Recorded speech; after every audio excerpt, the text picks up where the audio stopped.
I have a morning meditation that I do. Well, I wake up now, I get my sunlight, I hydrate, I use the bathroom, I do all the things that I talk about. I've started a practice of prayer in the last year, which is new-ish for me, which is, we could talk about in if the you morning. want. Yeah. Can you talk about it a little bit? Sure. Yeah. And then I have a meditation that I do that actually is where I think through with the different roles that I play. Mm-hmm. So I start very basic. I say, okay, I'm an animal. Like we are like biologically animals, right? Mm-hmm. Human, I'm a man, I'm a scientist, I'm a teacher, I'm a friend, I'm a brother, I'm a son. I go through this, I have this list and I think about the different roles that I have and the roles that I still want in my life going forward that I haven't yet fulfilled. It just takes me, it's sort of an inventory of where I've been, where I'm at, and where I'm going, as they say. And I don't know why I do it, but I started doing it this last year. I think because it helps me understand just how many different contexts I have to exist in and remind myself that there's still more that I haven't done that I'm excited about. So within each of those contexts, there's like things that you want to kind of accomplish to define that. Yeah, and I'm ambitious, so I think, I'm a brother. I have an older sister, and I love her tremendously. And I think I want to be the best brother I can be to her, which means maybe a call, maybe just, we do an annual trip together for our birthdays. Our birthdays are close together. We always go to New York for our birthdays, and we've gone for the last 3-4 years. Like really like reminding myself of that role, not because I'll forget, but because I have all these other roles I'll get pulled into. Mm-hmm. I say the first one, I'm an animal because I have to remember that I have a body that needs care. Like any of us, I need sleep, I need food, I need hydration. I need that I'm human, that the brain of a human is marvelously complex, but also marvelously self-defeating at times. And so I've been thinking about these things in the context of the different roles. And the whole thing takes about 4 or 5 minutes. And I just find it brings me a certain amount of clarity that then allows me to ratchet into the day. The prayer piece, I think I've been reluctant to talk about until now, because I don't believe in pushing religion on people. And I think that, and I'm not, it's a highly individual thing. And I do believe that one can be an atheist and still pray, or agnostic and still pray. But for me, it really came about through understanding that there are certain aspects of myself that I just couldn't resolve on my own. And no matter how much therapy, no matter how much, and I haven't done a lot of it, but no matter how much plant medicine or other forms of medicine or exercise or podcasting or science or friendship or any of that, I was just not going to resolve. And so I started this because someone close to me said, a male friend said, prayer is powerful. And I said, well, how? And he said, I don't know how, but if you can it can allow you to get outside yourself, let you give up control and at the same time take control. I don't even like saying take control, but the whole notion is that, and again, forgive me, but there's no other way to say it. The whole notion is that, like God works through us, whatever God is to you, he, him, her, whatever, life force, nature, whatever it is to you, right? That it works through us.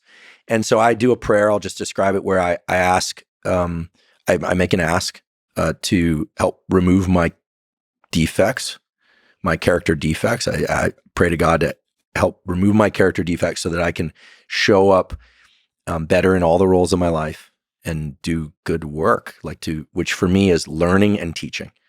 And so you might say, well, how is that different than a meditation? Well, I'm acknowledging that there is something that bigger than me, bigger than nature, as I understand it, that I cannot understand or control, nor do I want to. And I'm just giving over to that. Mm-hmm. And does that make me less of a scientist? I sure as hell hope not. I certainly know there's the head of our neurosciences at Stanford until recently.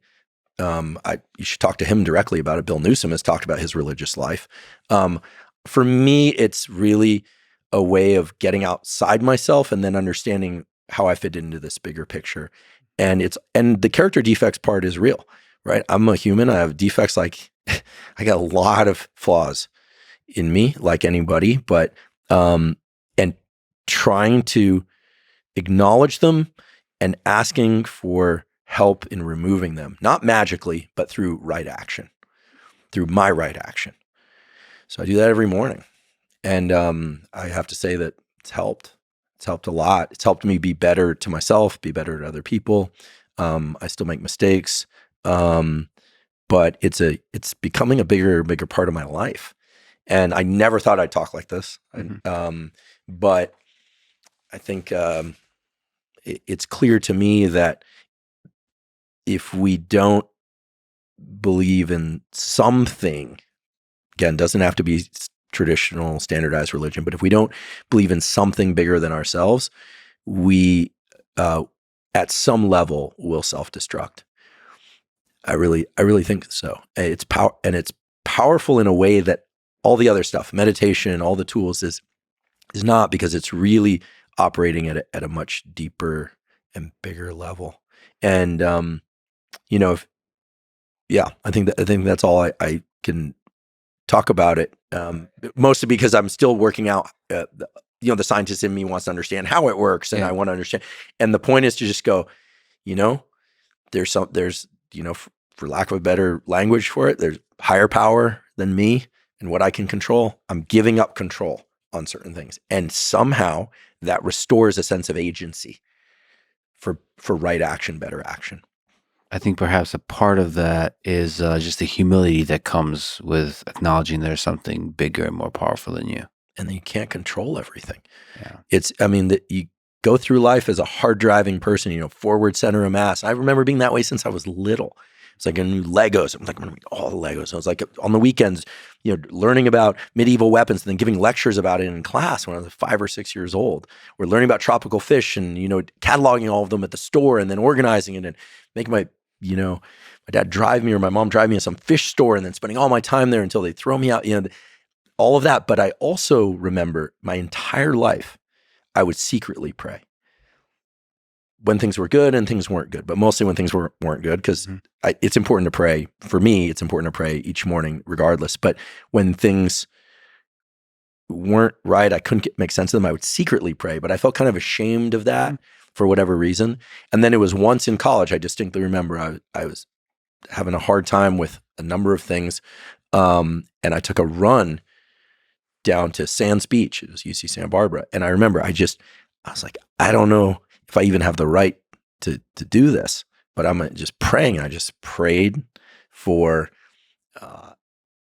the ability to be as brutally honest with myself and with other people as I possibly could be about a particular situation I was in at that time. I think now it's probably safe to say I'd gone off to college because of a high school girlfriend. We essentially, she was my family, more than my biological family was at a certain stage of life. And we'd reached a point where we were diverging, and it was incredibly painful. It was like losing everything I had. And it was like, what do I do? How do I manage this? I was ready to quit and join the fire service just to support us so that we could move forward. It's just, but praying, saying, I can't figure this out on my own. It's sort of like, I can't figure this out on my own. And how frustrating that is. And no number of friends could tell me, and inner wisdom couldn't tell me. And eventually it led me to the right answers. And she and I are friendly friends to this day. She's happily married with a child, and we're on good terms. But I think, it's a scary thing, but it's the best thing when I can't control all of this. And asking for help, I think, is also the piece. You're not asking for some magic hand to come down and take care of it. You're asking for the help to come through you, right? So that your body is used to do these right works, right action. Isn't it interesting that this secret thing that you're almost embarrassed by that you did it as a child is something it's another thing you do as you get older, is you realize like those things are part of you, and it's actually a beautiful thing. Yeah. A lot of the content of the podcast is, deep academic content, and we talk about everything from, eating disorders to bipolar disorder to depression, a lot of different topics, but the tools are the protocols, as we say, right? The sunlight viewing and all the rest. A lot of that stuff is just stuff I wish I had known when I was in graduate school. If I'd known to go outside every once in a while and get some sunlight, not just stay in the lab, I would have, I might not have hit a really tough round of depression when I was a postdoc and working twice as hard. And when my body would break down or I'd get sick a lot, I don't get sick much anymore. Occasionally, about once every 18 months to 2 years, I'll get something. But, I used to break my foot skateboarding all the time. I couldn't understand what's wrong with my body. I'm getting injured. I can't do what everyone else can. Now I developed more slowly. I had a long arc of puberty. So that was part of it. I was still developing, but how to get your body stronger, how to build endurance. Like, no one told me. The information wasn't there. So a lot of what I put out there is the information that I wish I had had, because once I had it, I was like, wow, like A, this stuff really works. B, it's grounded in something real. Sometimes certain protocols are a combination of, animal and human studies, sometimes clinical trials, sometimes there's some mechanistic conjecture for some, not all. I always make clear which. But in the end, like, figuring out how things work so that we can be happier, healthier, more productive, suffer less, like reduce the suffering of the world. And I think that, I'll just say thank you and for asking about the prayer piece. Again, I'm not pushing or even encouraging it on anyone. I've just found it to be tremendously useful for me.